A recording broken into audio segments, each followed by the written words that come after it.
Hello, and welcome to episode 29 of Intercultural Insiders. My name is John McGraw, and I help newcomers, expats, and businesses connect across cultures to succeed in less time and pain. I am the founder of Hyaku Coaching, which is dedicated to helping you create your pathway to success in a new culture. The purpose of Intercultural Insiders is to share the stories of people with intercultural experiences. So if you're feeling isolated or lost, you can hear something from the guests' experiences that could help you, even if it's just a reminder that you're not alone. And today is part two of the conversation with Anam Haleem, and I will give a little more information about him, of course. But I have a couple of announcements to make. First of all,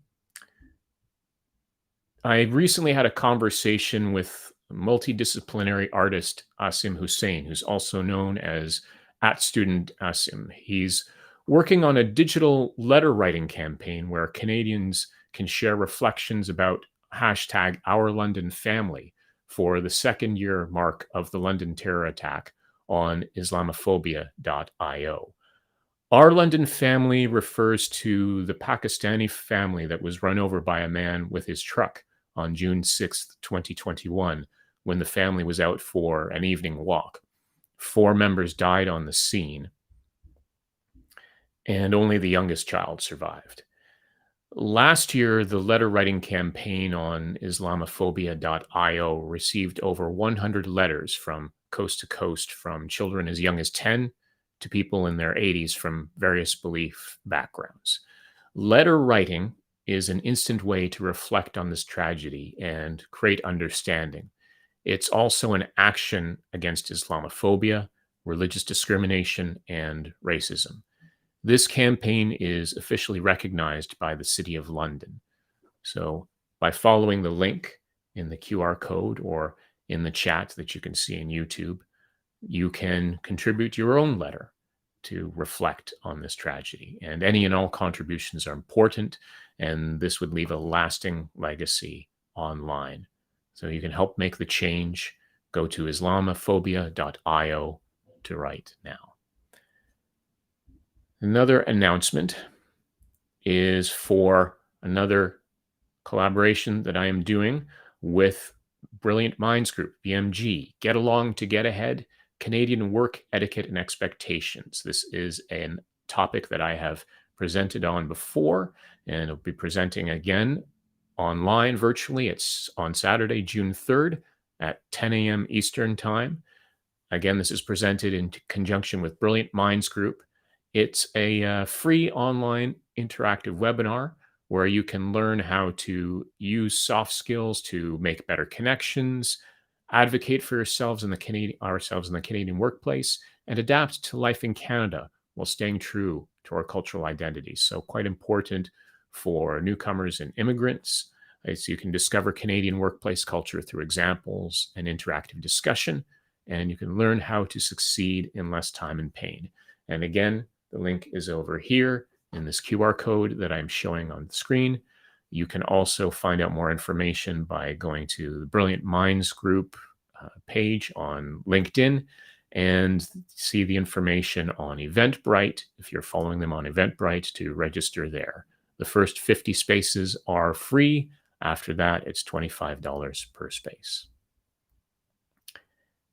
And with that said, let's get into talking about our guest for today, which is, of course, Anam Haleem, and this is part 2 of the 2-part interview with him. So he is a storyteller, marketer, and communicator. He is also a newcomer with a multitude of cultural experiences, and he is very active on LinkedIn, and he recognizes its value. And again, we connected through LinkedIn as well. So today, we're going to talk about Anam's experiences leveraging LinkedIn to connect, also about thinking long-term with your interactions in Canada, and then he's also talking about a social and marketing experiment that he is working on. As always, with the interviews we have on here, this interview with Anam is pre-recorded, but Anam is going to be live in the chat. So please feel free to comment and ask questions during the interview. And I'd encourage you to start off by posting where you're joining us from.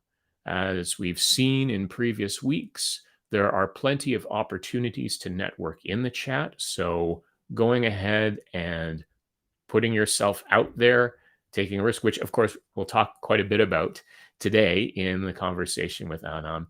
This is a great opportunity to make yourself visible and to connect with Anam and connect with others that are watching the show and participating. So I encourage you, again, just post in the chat to let us know where you're joining from. And with that said, let's get into our conversation, part 2 with Anam Haleem.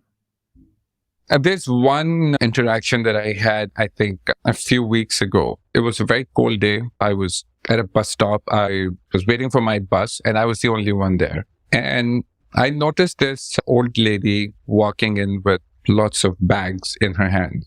So I got up and again, in my Pakistani mind, I was being respectful. I got up. I offered, why don't you sit here? I'll go outside. And that's such a Pakistani thing to do because, again, we come from a point of view where we respect our elders, we respect our women in a way that we don't bother them. And that old lady looked at me and she goes, we can both sit there. And I was like, sure, I don't mind. And then we both sat down, we started talking, and she said, are you always this polite? So I said, I tried to be. So she laughed really hard and she said, is your mother alive? I said, yes. She said, go home and tell her that your mother raised a very polite son. And I said, thank you so much. That interaction in itself gave me this learning that any preconceived ideas that you have of how people in other cultures interact with others, you have to break away from all of those. And in order to integrate, in order to learn how the society operates, you need to become a part of that society. This was a very happy encounter that I had. And I came home, I called my mother right away and I said, someone just complimented you for raising a good son. And then we both had a good laugh about it. That's a great story. That willingness to break out of those preconceptions and go in with a beginner's mindset. So, absolutely. I don't know anything about the culture. And for me to know, I need to be open. I need to interact with people the way people like to interact. And in order for me to do that, it's a catch-22 situation. If I interact with people the way I'm interacting and they don't understand the way I'm interacting with them, and if I don't understand what they want, there will always be a mismatch. So I need to learn where they're coming from in order to get my point across. Are you familiar with the HSBC culture ads from about maybe 10 or 15 years ago? I'm not sure I am. Okay. It's quite interesting. HSBC ran a number of amusing television ads related to cultural misunderstandings, saying basically we have experts around the world who can deal with business in any situations and adapt to different cultures. A lot of things could have been solved in these situations if there was just a conversation. And there was one, and I also use this in some of my training. There's an ad with a British businessman who's on a business trip to China, and he's with his Chinese colleagues. They go into a restaurant and they are all served eel, which the British businessman doesn't look too thrilled about, but he ends up eating it. And he finishes everything. He completely finishes it. So then the Chinese businessman, the one who's ahead, orders the wait staff to give him another dish, a bigger one this time, which he, of course, ends up finishing with a great deal of effort. And the staff and the other people are amazed. And of course, the order is an even bigger one.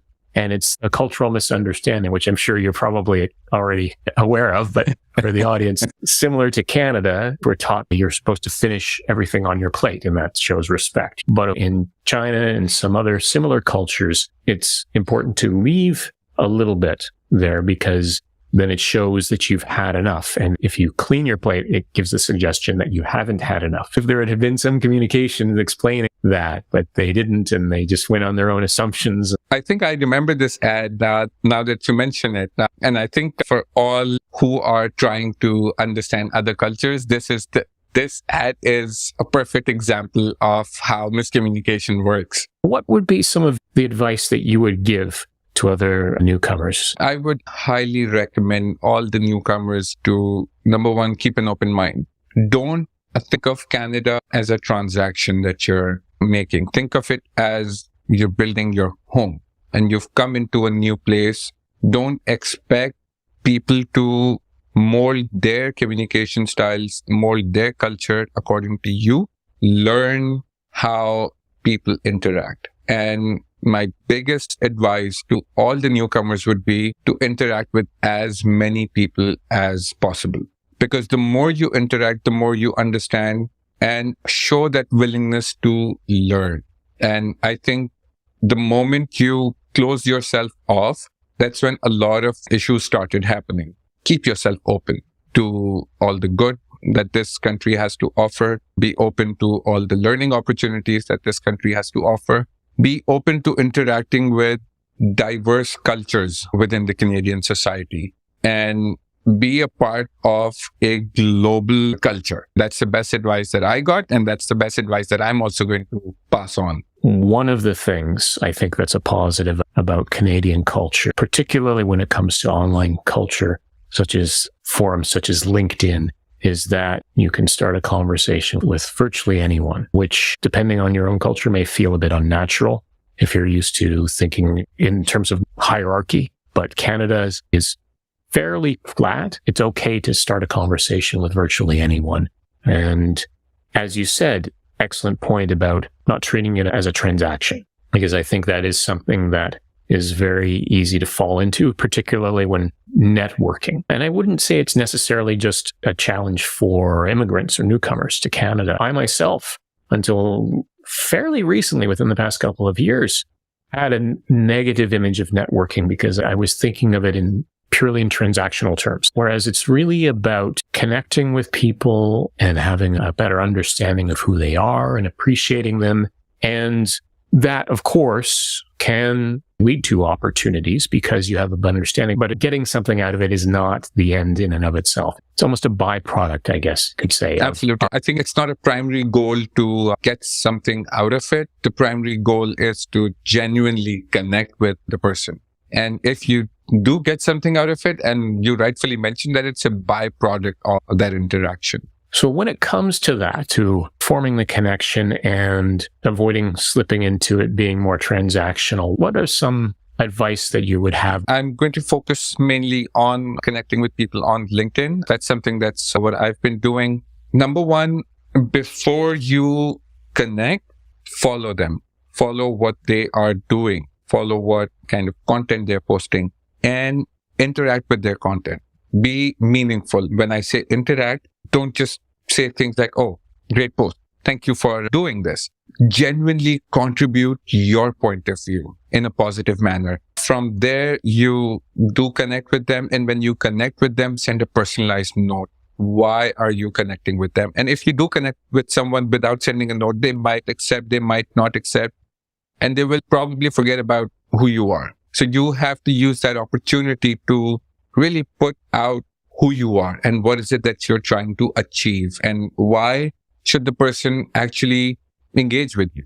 So for example, and this is one thing that I've been very successful with in the past few weeks, that I write to the person explaining who I am, what am I looking for, and why should the person really accept that connection request. What is it for the other person in accepting this request?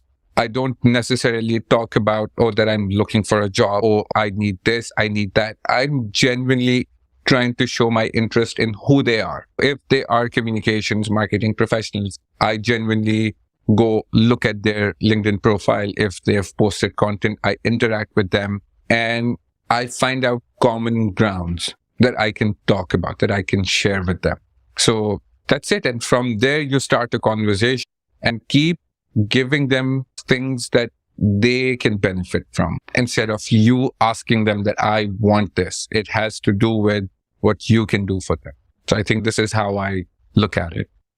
Yeah, these are all excellent tips. Following the person, showing that you have an interest in them as a person and seeing what you can do for them. And I think as soon as possible, trying to get into an actual conversation, whether it's a Zoom conversation or if the opportunity is there and you're both comfortable with it, potentially even meeting over coffee. Because I find if you stick too long in messages, sometimes things fizzle out. It can get a bit tiring if you're doing emails all day and doing LinkedIn messages all the day. It's easy to lose track of that, but to get into a conversation. And I think that's basically how we met. Right, Absolutely. Yes. Yes. Right. So, yeah. Yeah, I think I followed your content for a few days and then I reached out, and one of our mutual connections had actually recommended that I reach out to you. And now we're sitting here, we're talking to each other about our experiences. And I remember, in fact, I saw that you were one of the audience members in one of the previous shows and commenting. And I think that's a good highlight for people, that being active in a live stream can lead to other connections. I know, in fact, of another person who was active in the chat in a previous show. She was looking for work in project management, and this other audience member knew of the opportunity, got them connected.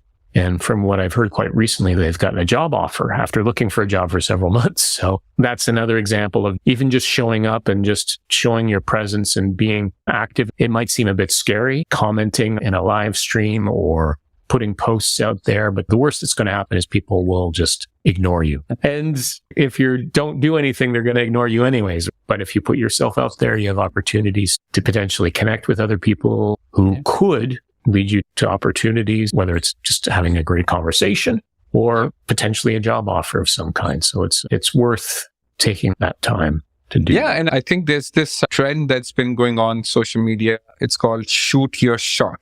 That basically means that if you're not putting yourself out there, you're losing anyway. The worst that can happen is you might get a rejection. The best is that you can grow from there. So always shoot your shot. Yes. And on top of that is building some resilience. Expect to be ignored for a while, right? Because if you're going in and you put a lot of your hopes on connecting with some people right away, it may happen, but it may not. And it may have nothing to do with you personally. It might be just that the person is rather busy. They're not so active on LinkedIn. But you can make a game of like, how many people are going to reject me today? And do it almost like a goal. Okay, let's see how many people reject me today. But you're getting out there and you're connecting with the people and building that resilience to realize if people don't interact with you, it's not anything to get upset about. It takes time to build up that resiliency. And I think you are quite aware of that as well, based on your own experiences. And I think for the amount of people who reject you, half of those would be more than willing to connect with you and talk to you.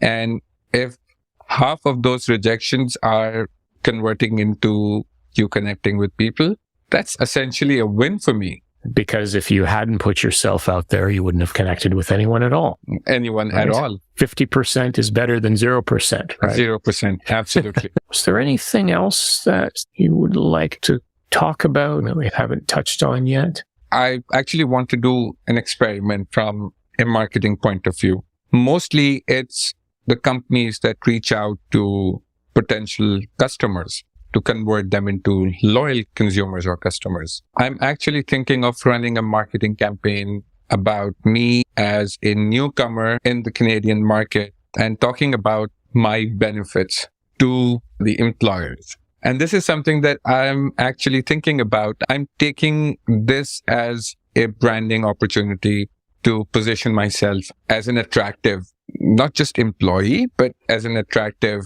brand for other organizations to associate with me. I was very fascinated with the idea that brands can develop messages, they can develop brand personas, and they can reach out to target customers very successfully, and they convert them into loyal customers and consumers. Genuinely wanted to apply that to me as a brand. So I've shortlisted 10 target organizations. And I'm currently in my research phase. When I'm talking to people, when I'm interacting, when I'm networking, I'm researching. I'm trying to figure out what their pain points are from a marketing communications point of view.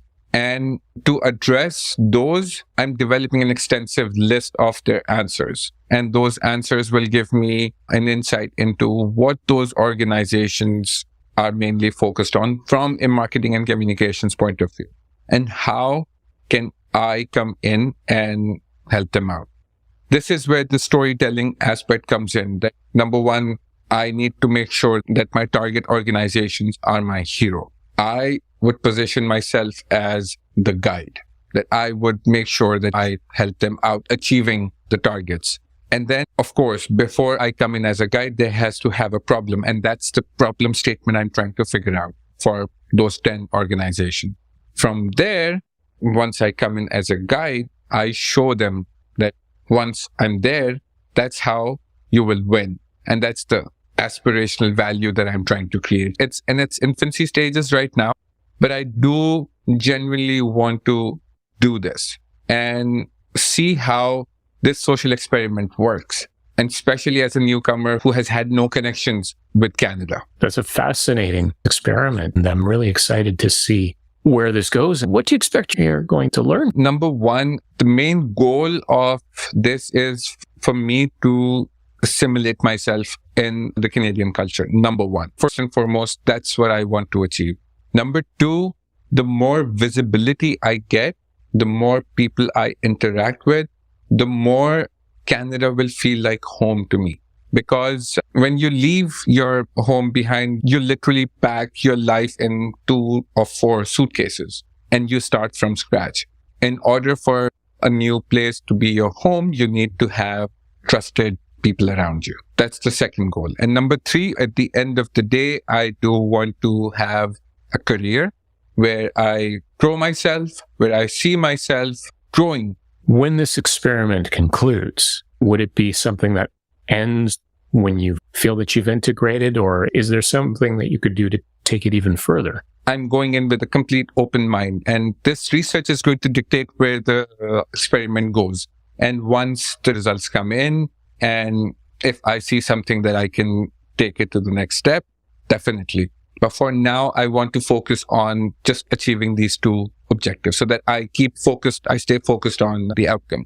This whole idea of taking your own background knowledge from marketing and applying it to adapting to the culture and taking the next step in your career, it's really inventive and really exciting, the willingness to learn from that regardless of how it turns out. Absolutely. And I'd love to see how it goes and maybe get some updates on that. Absolutely. I would love to share them. We're coming up close to the end of our time here, unless there's some closing thoughts that you might have for newcomers or anyone else who might benefit. Put yourself out there as much as you can. Put yourself in as many uncomfortable positions, conditions as you can. Learning happens only when you get outside of your comfort zone. Learning is a very important aspect of who I am.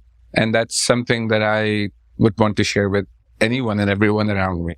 And the more you put yourself in uncomfortable situations, the more you grow as an individual. That's a great note to finish off on. I want to thank you very much, Anam, for sharing all of your wisdom, your insights, the directions you're taking forward. It's wonderful and inspiring to hear all of that. So thank you very much for your time today. Thank you very much for having me on. It was such a pleasure talking to you. I hope that we continue doing this. And that was part 2 of the conversation with Anam. And again, as I commented in the interview as well, it's such a fascinating idea that he's come up with about marketing himself. And he's really put a lot of thought into what he's doing. And the whole idea, I mean, in terms of the purposes of connecting with people, how he connects to build those things. There were a lot of things that I had learned, and I had also mentioned to many newcomers as well. And I think that he's, Anam has really grasped that and is making great strides in connecting with people. And I see a number of the people in the chat who've also connected, that we were able to connect because of the mutual connections that we had with Anam. Just going to highlight a couple of the comments from Liliana, mentioned earlier, to learn to interact by interacting with as many people as possible. We definitely learn best by doing.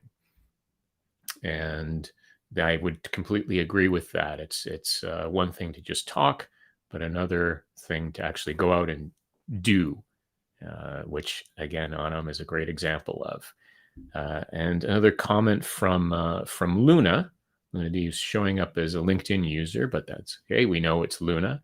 And again, irrespective of anything, you will learn so much about yourself and what you're capable of. It will surprise you pleasantly, talking about Anam's experiment as well.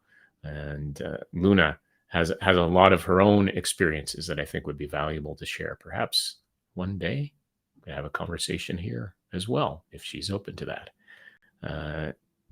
And also from Hazel D'Souza, great insights and a great experiment indeed on Anam Haleem. Yes.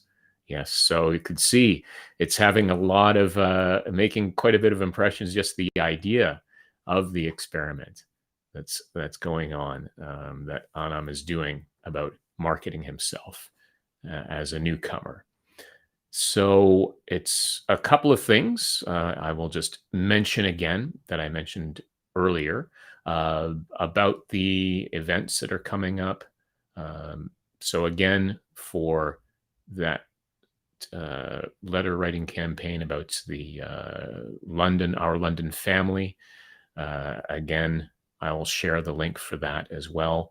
Again, it's a way to remember the terrible circumstances of that attack that happened 2 years ago, and an opportunity to combat Islamophobia.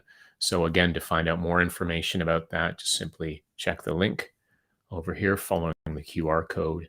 And also, as I had mentioned earlier, the Get Along to Get Ahead seminar that I am running this Saturday in conjunction with Brilliant Minds Group.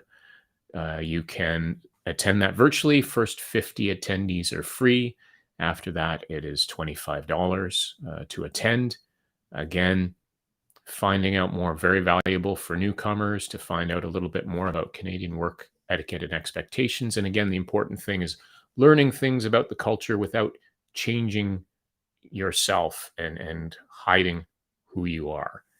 So this, I think, is quite valuable if you have the time on a Sunday morning to drop in virtually for an hour. And one more thing, of course, everyone here is already aware of the show, but for those of you who maybe don't have the time and are just looking at this right now, I've been highlighting the link to the audio version, the audio podcast, which is available on most major podcast platforms, including Spotify, Apple Podcasts. So each episode, including this one, comes out the following Monday. So if you want to listen to current or past episodes on your commute or while you're working out, this is a great opportunity to do that and have them delivered directly to your device on every Monday. So I encourage you to check that out. So let's see. Regarding the other things coming up, of course, next episode is going to have another great guest. Again, part one of a two-part conversation with Sheeny Sahani, who is a mental wellness and mental fitness coach. She is also has 17 years of experience. She worked as a psychotherapist for 17 years in India before transitioning into coaching. And this interview, part one, is next Wednesday, June 7th at 12 p.m. Eastern Time.